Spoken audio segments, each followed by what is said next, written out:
देखिए, मेरा उद्देश्य तो यही है कि पहले तो सबसे पहले पार्टी का प्रचार सभी लोगों तक पहुंचे, क्योंकि पार्टी की बहुत सारी चीज़ें हैं जो कि लोगों तक जानकारी नहीं है कि पार्टी के क्या मुद्दे हैं और किस मुद्दे पे पार्टी चुनाव लड़ रही है। तो वो मुद्दों को लोगों तक पहुंचाना बहुत ज़रूरी है और मैंने कोशिश की है कि लोगों के बीच जाके अपने राष्ट्रीय अध्यक्ष जी की जो योजनाएं हैं उनको लोगों तक क्रियान्वित किया जाए।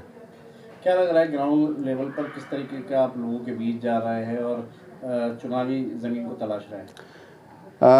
देखिए, बहुत अच्छा लोगों का रिस्पांस मिल रहा है, क्योंकि लोग काफ़ी समय से भारतीय जनता पार्टी को देख रहे हैं और उसमें जिस तरीके से लोगों की समस्याओं का निदान नहीं मिल पा रहा है, तो उनकी उम्मीदें हैं कि आने वाली समय में अगर समाजवादी पार्टी की सरकार आती है तो निश्चित ही उनको समस्याओं का निदान भी मिलेगा।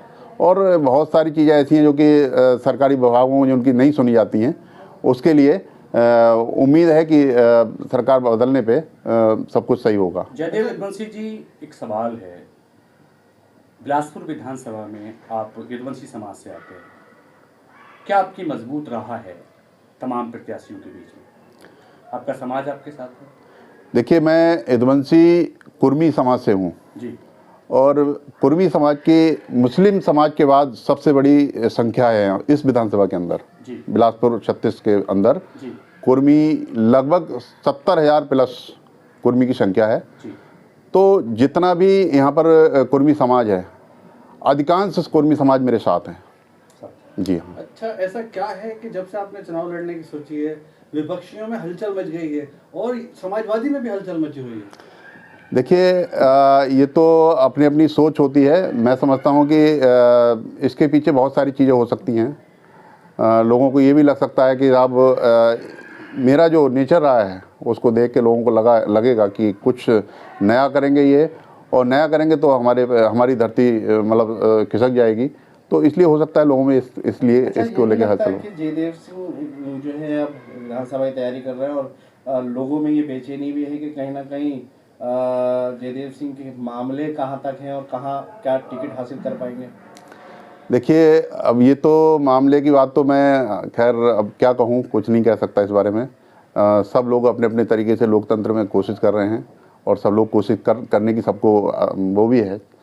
मैं तो यही कहूँगा कि जिसको भी अगर राष्ट्रीय अध्यक्ष जी या मान लीजिए हमारा नेतृत्व जिसके लिए भी टिकट देता है, मेरा मानना यह है कि हम अपने से ऊपर पार्टी को रख के चुनाव लड़ाएंगे और किसी भी तरीके से 2027 में सत्ता में सरकार समाजवादी की लानी है। यदि आपको टिकट मिलता है और आप चुनाव जीतते हैं तो किन मुद्दों पर आप चुनाव लड़ना चाहते हैं? देखिए, मुद्दा तो बहुत सारे हैं। देखिए, आप देख रहे हैं कि आजकल किसानों की समस्या सबसे बड़ी है कि उनको खाद नहीं मिल रही है, और भी बहुत सारी बेरोजगार की भी समस्या है, बेरोजगारी की समस्या है। एजुकेशन को लेके आप देख ही रहे हैं कि आए दिन इस सरकार में पेपर लीक हो रहे हैं। तो ये बहुत सारे मुद्दे हैं और विकास का भी मुद्दा है। देखिए, समाजवादी का जो नेतृत्व है, हमारे राष्ट्रीय अध्यक्ष जी हैं अखिलेश जी, उनकी जो नीतियां रही हैं पहले से भी देखेंगे आप कि जो उनके कार्यकाल में जो काम हुए हैं बहुत ही मजबूत तरीके से हुए हैं। एक्सप्रेस वे की जो बात करते हैं ना, सबसे पहले हमारे राष्ट्रीय अध्यक्ष जी एक्सप्रेस वे लेके आए थे और इतना मजबूत एक्सप्रेस वे है, उसके बाद में जो एक्सप्रेस वे बने हैं वो उखड़ गए। अच्छा, आपके जो सपा मुखिया हैं अखिलेश यादव, उन्होंने पीडीओ को बड़ी मजबूती के साथ धरातल पर उतारा है और ब्लॉक स्तर पर और तहसील स्तर पर किस तरीके का आपने काम किया है, क्योंकि आपको जैसे आदेश दिए गए हैं कि ब्लॉक स्तर पर तैयारी आप करनी शुरू कर दें? देखिए, ब्लॉक स्तर पर ही नहीं, हम बूथ स्तर पे लोगों से संपर्क साध रहे हैं और बूथ स्तर पे लोगों से बातचीत भी कर रहे हैं और बूथ मजबूत कर रहे हैं, क्योंकि एक तो ये आभास हो रहा है कि आने वाली अभी जो वर्तमान में सरकार है, ये जो वोट हैं उसके कटवाने के पीछे में लगी हुई है। हो सकता है कि ऐसी स्थिति, तो हम बूथ पे जाके लोगों को कह रहे हैं कि भाई अपने अपने वोटों की सतर्कता से जांच करते रहें और जब भी ऐसा मौका कभी लगे आपको तो हम सब एकजुट होकर उसका विरोध करेंगे। अगर कोई विधानसभा तमाम जातीय समीकरणों से बनकर बनी है, गाँव यहाँ की ताकत है और गाँव आप जा रहे हैं, गाँव में किस तरीके की समस्याएं जनता आपके सामने रखती है? देखिए, गांव में समस्याएं, सबसे पहले तो समस्याएं यही हैं कि कई जगह रोडों की भी खस्ता हाल है और बेरोजगार तो सबसे बड़ी समस्या है।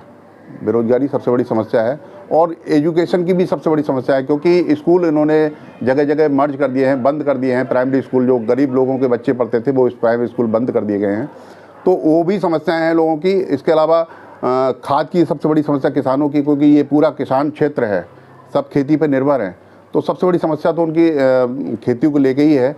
और जो जानवर छुट्टा घूम रहे हैं इनकी भी समस्या है, खाद की समस्या है, और भी बहुत सारी समस्या है। बिजली है, बिजली बहुत महंगी होती जा रही है, इसकी भी समस्या है।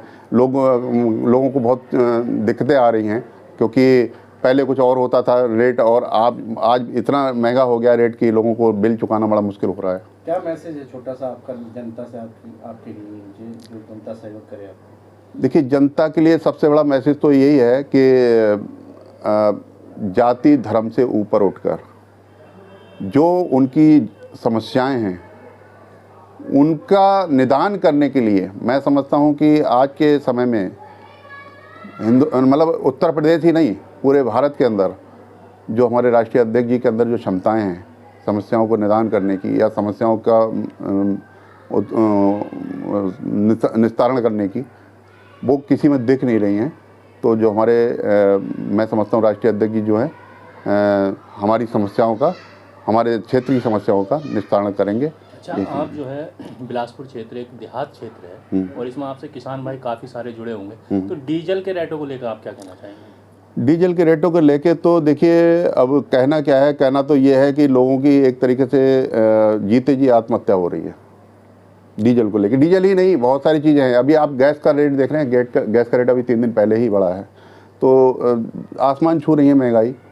अब ऐसी स्थिति में देखिए, जो भी सरकार सत्ता में है वो अपने यार दोस्तों के लिए उनके पेट भर रही है, बाकी गरीबों का कोई ध्यान नहीं है। अच्छा, आपकी सरकार सत्ता में आती है तो किसानों के लिए डीजल के लिए क्या सुविधाएं उपलब्ध करा सकती है? देखिए, ये तो केंद्र सरकार का मामला है, डीजल का या पेट्रोल का। हमारी सरकार अगर सत्ता में, देखिए प्रदेश में आएगी, अगर देश में भी अगर आएगी तो ज़रूर इस पर हमारी सरकार कुछ ना कुछ अमल करेगी।